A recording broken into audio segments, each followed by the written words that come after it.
தமிழகத்தில் முதலமைச்சர் ஜோசப் விஜய் தலைமையிலான ஆட்சிப்பிடம் அமைந்த பிறகு தமிழகத்தில் பல்வேறு அதிரடி மாற்றங்கள் அரங்கேறி வருகிறது. இந்த அதிரடி மாற்றங்கள் தமிழகத்தின் வளர்ச்சிக்காக மட்டுமல்ல, ஒட்டுமொத்த இந்தியாவில் உள்ள பல்வேறு மாநிலங்களிலும் தமிழகம் ஒரு முன்மாதிரி மாநிலமாக விளங்கும் பொருட்டும், அரசியலில் அடுத்தடுத்த அதிரடி நகர்வுகளை நிகழ்த்தும் வகையிலும் பல்வேறு அதிரடி திட்டங்களை அரங்கேற்றி வருகிறார் தமிழக முதலமைச்சர் ஜோசப் விஜய். தமிழகத்தில் மாற்றத்தை உருவாக்க வேண்டும் என்ற முனைப்பில் ஆட்சிக்கு வந்துள்ள தாவேக அரசு அதற்கேற்றது போல் பல்வேறு சிறப்பு திட்டங்களையும் புதிய பல அதிரடி நடவடிக்கைகளையும் மேற்கொண்டு வருவது எதிர்க்கட்சிகள் மட்டுமல்ல, எல்லா கட்சி தலைவர்களையும் வியப்பில் ஆழ்த்தி வருகிறது. தமிழகத்தின் அடையாள சின்னங்களில் ஒன்றாக இருந்த மேல்சபை என்ற நிலையை மீண்டும் தமிழகத்தில் கொண்டு வருவதற்கான முனைப்புகளில் தற்போதைய தமிழக முதலமைச்சர் ஜோசப் விஜய் திட்டமிட்டிருக்கிறார். இதற்காக சைலண்டாக பல்வேறு முக்கிய ஆலோசனைகளையும் நடத்தி வருவதாகவும், மேல்சபை கொண்டு வருவதன் மூலம் தமிழகத்தில் என்னென்ன நன்மைகள் கிடைக்கும் என்பதான பல தொலைநோக்கு பார்வையின் பல பதிவுகளை விவரம் தெரிந்தவர்களுடன் பல முக்கிய கூட்டங்களையும் நடத்தி விவரங்களை சேகரித்து அதற்கான திட்டமிடல் பணிகளை வேகப்படுத்தி வருவதாகவும் சொல்லப்படுகிறது. பொதுவாக இந்த மேல்சபை என்றால் நாம் தெரிந்து கொள்ள வேண்டிய ஒன்று, சட்டமன்றத்தில் நிறைவேற்றப்படும் பல சட்டங்களை அவசரப்படாமல் அதை மறுபடியும் ஒரு மறு ஆய்வு செய்வதற்கு, திருத்தங்களை செய்வதற்கு சொல்லும் ஒரு ஆலோசனையின் சபையின் வெளிப்பாடாகத்தான் இந்த மேல்சபை விளங்கும். வழக்கமாக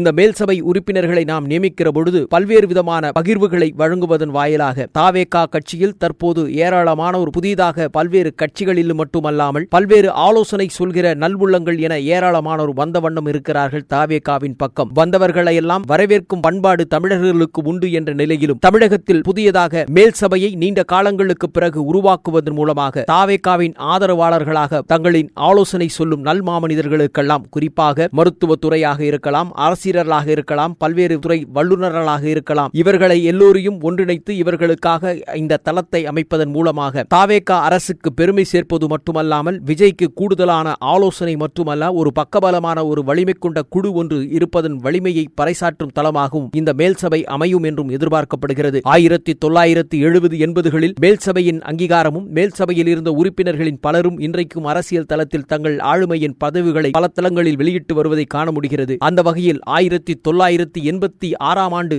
எம்ஜிஆர் காலத்தில் தமிழகத்தில் இந்த மேல்சபை ரத்து செய்யப்பட்டது. அதற்கு பின்பாக வந்த பல அரசியல் கட்சி தலைவர்கள், அம்மையார் ஜெயலலிதா, கலைஞர் மு. கருணாநிதி, மு. க. ஸ்டாலின், எடப்பாடி பழனிசாமி என பல தலைவர்கள் தமிழகத்தின் முதலமைச்சராக இருந்தபோதும் இந்த மேலவையை மீண்டும் கொண்டு வருவதற்கான முனைப்புகளில் அவர்களின் ஆட்சி காலத்தில் முயற்சி செய்தபோது அதெல்லாம் கைக்கு எட்டாத நிலையாய் மாறியது. ஆனால் எல்லோருக்கும் எட்டாத நிலையை தற்போது தட்டி பறிக்க வேண்டும், அந்த நிலையை நிலைநாட்ட வேண்டும் என்பதில் கவனம் செலுத்தி வருகிறார் தமிழகத்தின் முதலமைச்சரான ஜோசப் விஜய். எனவே தமிழகத்தில் தற்போது நடைபெற இருக்கக்கூடிய சட்டமன்ற கூட்டத்தொடரின் போது, குறிப்பாக 5ஆம் தேதி பட்ஜெட்டின் போது பல அறிவிப்புகள் வெளியாகும் நிலையில் தமிழகத்தில் மேலவையை கொண்டு வருவதற்கான அறிவிப்புகளையும் அதற்கான முனைப்புகளில் அரசு இருப்பதற்கான அதிகாரப்பூர்வ அறிவிப்புகளையும் அறிவிக்கக்கூடும் என்றும் தெரியப்படுகிறது. தமிழக சட்டமன்றத்தில் செயல்பட்டு வந்த மேல்சபையை நடிகை வெண்ணிராடை நிர்மலாவிற்காக அன்றைய தமிழகத்தின் முதலமைச்சராக இருந்த எம்ஜிஆரால் அது கலைக்கப்பட்ட நிலையில் தற்போது மீண்டும் அந்த மேல்சபையை கொண்டு வருவதற்காகவும் இதற்காக புதிய சட்ட மசோதாக்களை நிறைவேற்றுவதற்காக மத்திய அரசுக்கு அனுப்பி வைப்பதற்கான பல்வேறு ஆலோசனைகளிலும் ஈடுபட்டு வருவதாகவும் சொல்லப்படுகிறது. முதலமைச்சர் விஜய் தற்போது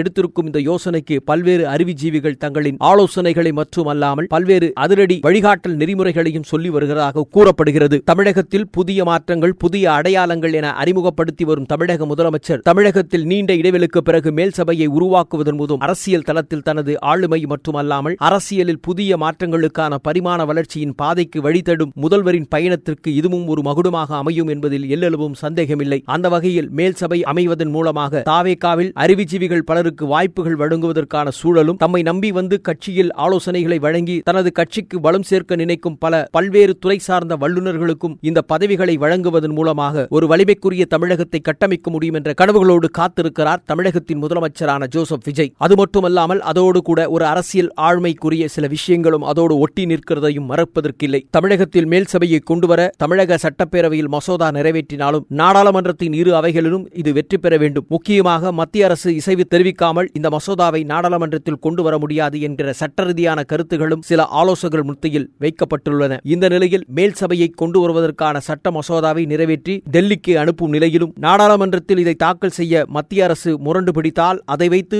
பாஜகவுக்கு எதிரான தனது அரசியல் நிலைப்பாட்டை வேகமாக எடுக்கலாம் என்ற ஒரு மாற்று யுக்தியும் கையில் வைத்திருப்பதாகவும் சொல்லப்படுகிறது. ஒருவேளை மசோதாவை நாடாளுமன்றத்தில் தாக்கல் செய்யப்படுவதற்கு வாக்கெடுப்பு நடத்தினால் பாஜக, திமுக, அதிமுக போன்ற கட்சிகள் ஆதரிக்க வேண்டிய சூழல் ஏற்படும். ஒருவேளை அதை ஏற்க மறுத்து அந்த மசோதாவுக்கு தோற்கடிக்க செய்யும் சூழலை மாநில கட்சிகள் முடிவு எடுத்தால் இதை வைத்துக் கொண்டு தமிழகத்தில் வலிமையான அரசியல் களத்தையும் நகர்த்தலாம் என்பதான ஆலோசனைகளும் முன்வைக்கப்பட்டிருப்பதாகும். எனவே எது எப்படி இருந்தாலும் ஒரே கல்லில் இரண்டு மாங்கா என்பதைப் போல அரசியலில் ஆளுமைக்குரிய விஷயங்களை கையாண்டு வரும் முதலமைச்சர் ஜோசப் விஜய்க்கு பல நெருங்கிய மூத்த அனுபவம் வாய்ந்த அரசியல் ஆலோசகர்கள் தரும் அடுத்தடுத்த நகர்வுகளால் தமிழகம் வளர்ச்சியடைவதோடு மட்டுமல்ல, தமிழகத்தில் புதிய புரட்சிக்கான அடையாளத்தின் சின்னமாகவும் தாவேகா உருவெடுத்து வருகிறது. திராவிட கட்சிகள் துணிந்து முடிவெடுக்க முடியாமல் திணறிய பல விஷயங்களை மிக எளிதாக கையில் எடுத்து அதை ஆளுமைப்படுத்த நினைக்கும் முதல்வர் விஜயின் கனவுகள் கைகூடுமா என்பதை காலம்தான் பதில் சொல்ல வேண்டும்.